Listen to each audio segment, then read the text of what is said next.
Bismillahirrahmanirrahim. Assalamualaikum warahmatullahi wabarakatuh. Selamat pagi anak-anakku. Selamat bertemu kembali dalam kegiatan pembelajaran. Kali ini bidang studi bahasa Indonesia merupakan materi yang terakhir. Bu Guru berharap anak-anak selalu dalam keadaan sehat walafiat, selalu dalam lindungan Allah Subhanahu wa Ta'ala. Dan tentunya anak-anak senantiasa dalam keadaan tetap semangat. Awali dengan berdoa dan jangan lupa kalian presensi di kelas masing-masing. Anak-anakku yang kami sayangi, kali ini materi yang terakhir sampai pada kalian harus mempraktekkan. Kalian harus menunjukkan hasil dari apa yang anak-anak pelajari sebelumnya. Kalau kemarin Bapak dan Ibu Guru sudah menyampaikan materi tentang teks prosedur, yaitu berkaitan dengan identifikasi, ciri-ciri, kemudian struktur, kaidah kebahasaan. Nah, dari materi-materi ini akan kita terapkan untuk anak-anak bisa menulis dan memperagakan teks prosedur. Ada beberapa hal yang harus anak-anak perhatikan bahwa ketika nanti anak-anak menulis teks prosedur, ada beberapa bagian yang wajib ada di dalam teks tersebut. Yang pertama yaitu judul. Judul harus sesuai dengan tujuan yang akan anak-anak capai. Misalnya, judul dari teks prosedur membuat kerajinan tangan dari pita sulam. Sekali lagi, membuat kerajinan dari pita sulam. Yang kedua, tujuan. Maka ketika tadi anak-anak membuat judul, membuat kerajinan tangan dari pita sulam, maka tujuannya sama dengan judulnya, yaitu menjelaskan cara membuat kerajinan dari pita sulam atau menuntun orang untuk bisa membuat kerajinan tangan dari pita sulam. Kemudian unsur yang ketiga adalah alat dan bahan. Pada alat, anak-anak harus menuliskan secara rinci. Demikian juga pada bahan. Misalnya alat membutuhkan tali berapa meter. Membutuhkan misalnya jarum berapa buah, ukuran berapa, dan seterusnya. Kemudian misalnya tadi bahan pita sulam, jenis yang apa? Kain biasa, kain satin, atau yang lainnya. Kemudian juga ukurannya. Ukuran pita sulam yang dibutuhkan berapa? Misalnya lebar 2 cm, lebar 1 cm, dan seterusnya. Demikian juga ketika anak-anak akan membuat makanan atau menyajikan hasil karya yang berupa masakan.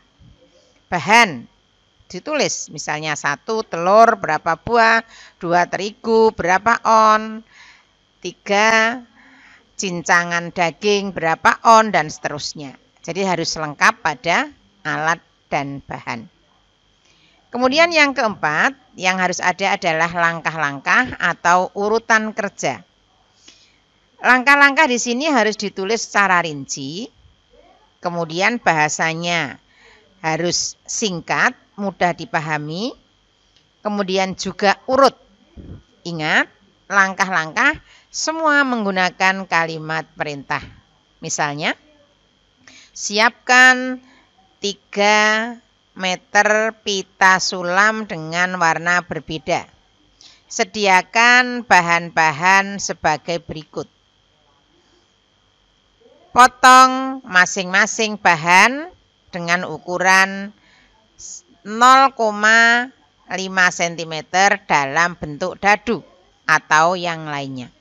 Sehingga Siapapun yang belum pernah membuat, dengan membaca langkah-langkah ini akan bisa melakukan apa yang diharapkan untuk bisa dihasilkan dalam teks struktur tadi. Kemudian yang kelima, biasanya disertakan hasil. Misalnya, masakan siap dihidangkan, makanan siap disantap, kemudian sulam pita bisa digunakan, dan seterusnya. Itu yang berupa hasil. Anak-anak, yang berikutnya silakan anak-anak perhatikan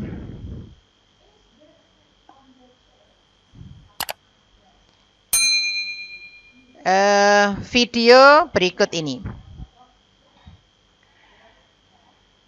Ada sebuah video yang nanti anak-anak harus menuliskan langkah-langkah, kemudian rincian alat bahan, dan seterusnya. Coba kalian perhatikan, dengan botol ini apa yang anak-anak bisa tuliskan untuk botol ini. Contoh, siapkan sebuah botol X yang berukuran titik-titik dan seterusnya. Kemudian langkah berikutnya apa? Sampai nanti selesai video ini berupa langkah-langkah atau cara membuat kerajinan tangan dari bahan botol bekas.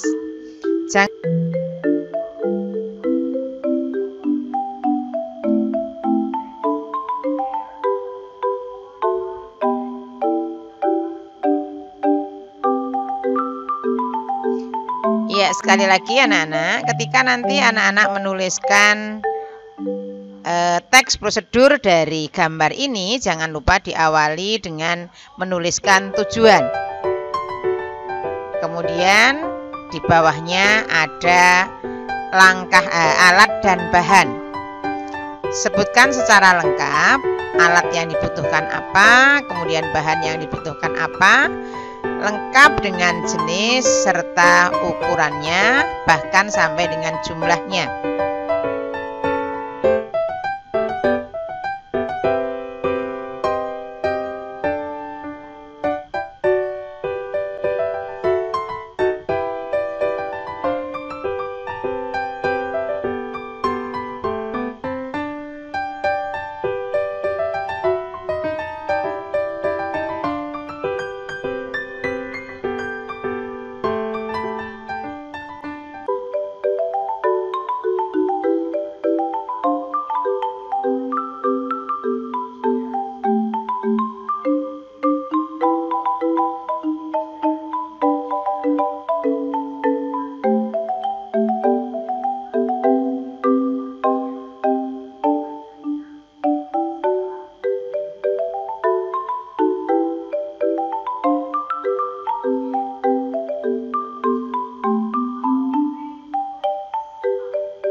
Untuk pernik-pernik yang jumlahnya banyak, nanti anak-anak tidak perlu menyebutkan secara tepat.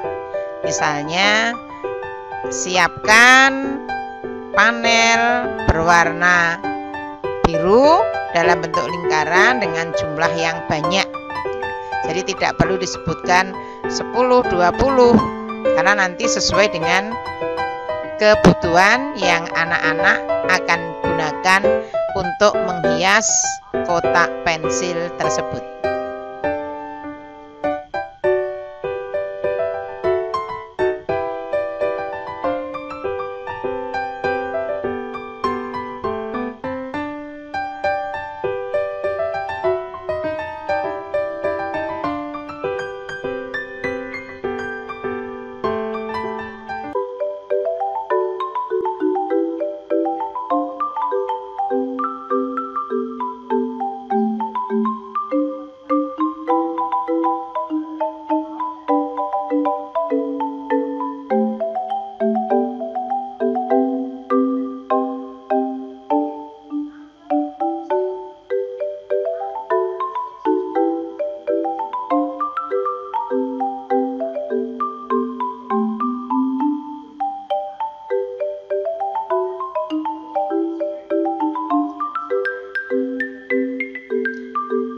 Ya, hiasan yang ditempelkan dalam kotak pensil yang ada dalam tayangan tadi sudah mendekati bentuk yang sesungguhnya. Anak-anak nanti bisa menyebutkan kira-kira hiasan yang ada di dalam kotak pensil tersebut berupa hewan apa. Tentunya anak-anak sudah tidak asing lagi. Bagian itu cukup anak-anak tuliskan nanti pada bagian hasil dari teks prosedur. Misalnya kotak pensil dengan motif bla bla bla siap digunakan.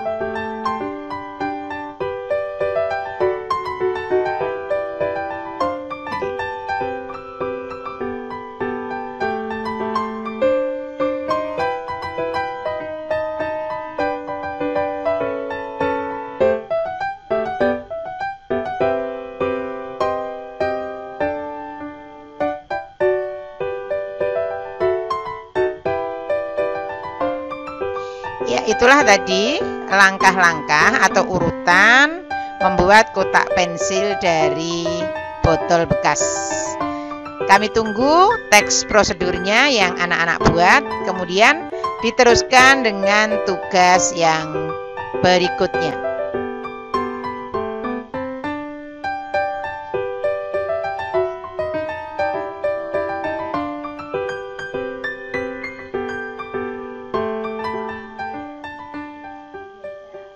Demikian materi kita pada kali ini. Selamat mencoba. Jangan lupa selalu jaga protokol kesehatan. Dan kita berdoa berharap mudah-mudahan pandemi segera berakhir. Kita dapat bertatap muka untuk melaksanakan pembelajaran di sekolah. Jika nanti di dalam mengerjakan tugas materi yang terakhir ini ada ketidakfahaman atau anak-anak kurang mengerti, anak-anak bisa menghubungi Bapak atau Ibu guru pengampu bahasa Indonesia di kelasnya masing-masing. Sekian, Assalamualaikum warahmatullahi wabarakatuh.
Kemudian untuk tugas yang kedua, setelah tadi tugas yang pertama berdasarkan video tentang pembuatan kotak pensil, anak-anak menuliskan teks prosedurnya.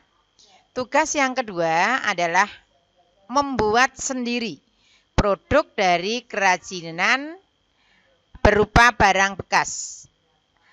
Barang atau bahan yang anak-anak gunakan bisa berupa botol bekas, karton atau kardus, atau mungkin barang-barang bekas lainnya, misalnya tas kresek atau tas plastik. Yang jelas barang-barang itu ada di sekitarmu, sehingga anak-anak tidak perlu membeli bahan-bahan yang akan anak-anak gunakan. Nah, dari apa yang akan anak-anak buat tadi, yang pertama, tulislah teks prosedurnya, sama dengan tugas yang pertama tadi. Mulai dengan menuliskan judul, tujuan, alat dan bahan, langkah-langkah. Kemudian sertakan gambar atau video. Kalau video seperti yang Bu Guru tampilkan di tayangan sebelumnya tadi. Kalau gambar nanti setiap langkah anak-anak mengerjakan, anak-anak foto, kemudian anak-anak lampirkan beserta teks strukturnya. Jadi misalnya anak-anak memilih karton bekas sebagai bahan. Nah, ketika anak-anak memegang karton bekas tadi difoto. Kemudian gunting karton bekas dengan ukuran 5 kali 10 cm misalnya. Nah, ini juga difoto sampai nanti langkah terakhir. Itulah tugas yang kedua yang harus anak-anak selesaikan untuk menulis dan memperagakan teks prosedur.